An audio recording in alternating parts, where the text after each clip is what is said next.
software that's in there. So just seemed a big thing because they were using the idea of creation by new product in a way that it really doesn't sit with the rest of that sector.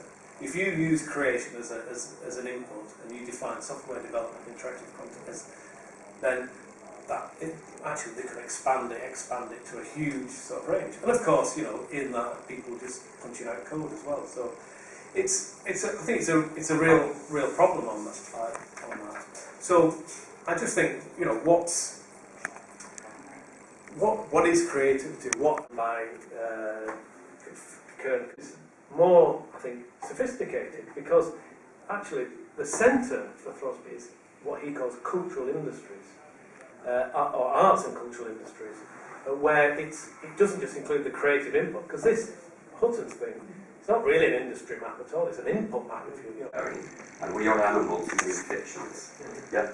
So bees, they also need design, and they also need media. They communicate with one another quite clearly, they can build hives and so on. But they don't have any art, and they don't have any stories, they don't have any fiction. So that's my completely unhelpful observation. This gives them consciousness is absolutely great. You see why it's all in the stage of Mayfair.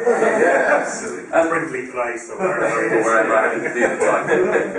The other thing is, why has creative industry sort of gone out of fashion?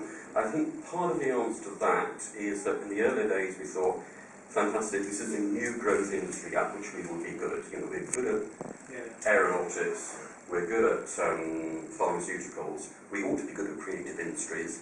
Great, that'll be one of our growth cogs for the economy. And what have we found 10 or 15 years on? Creative industries is really strong, and it's really strong in Sony and in German publishers and in Californian film companies. I mean, some of us don't work in the games industry.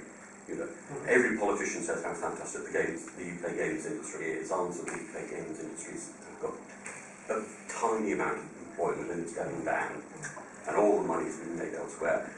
And suddenly this isn't going to be embarrassing. Yes, creative industries are fantastic, and actually we've got it wrong. We've dropped the ball. So let's change the subject and talk about something else. I think part of it is just we're embarrassed about the fact that we've failed at the creative industry. Well, and on that last part, I mean, I think it goes back to what Kate said about the connection with new labour, which is it's an inability to have an industrial policy. Absolutely. Not just an inability to conceive it, actually have no tools with which to do it, because they're all dismantled by the previous government. So, that's, the DCMS definition is individuals with wealth and basically no mention of industry actually in that document, apart from the term. And in fact, the ability to intervene, in the structure of the industry was signally lacking. They didn't have the intelligence to do that. I mean, I know they attempted to do it in the film council thing, but by and large, certainly local authorities never had the chance to do it. So I take your reading, actually, it probably is. It's a bit like that. We like it, we can't do anything about it. But we have no tools except go forth and be more creative and sell off to friends. That's interesting, because I suppose if you look back at it, Glenn, you'd say that the really, really big bits of kind of industrial picking up happened like, the BBC, like Channel 4, that in a sense kind of created that big success that we all talked about.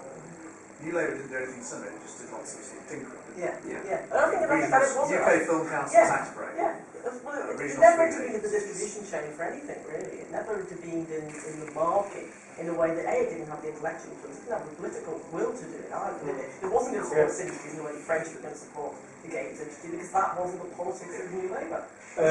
Chris Smith said to me once when I was sat somewhere in town, he said, the French build walls, we build platforms. And I said, you're probably on walls, maybe it wasn't susceptible to that kind of information. Maybe that set of activities that we're talking about wasn't susceptible to that sort of. But you look at the country. The games industry was susceptible. You look at the countries. The Canadians even put it. I was going to say, just look at one comment I would say in response to that, what New Labour have done, and the thing for me that's slightly is missing from that, or I struggle with, which is about demand. Which is, if you take, one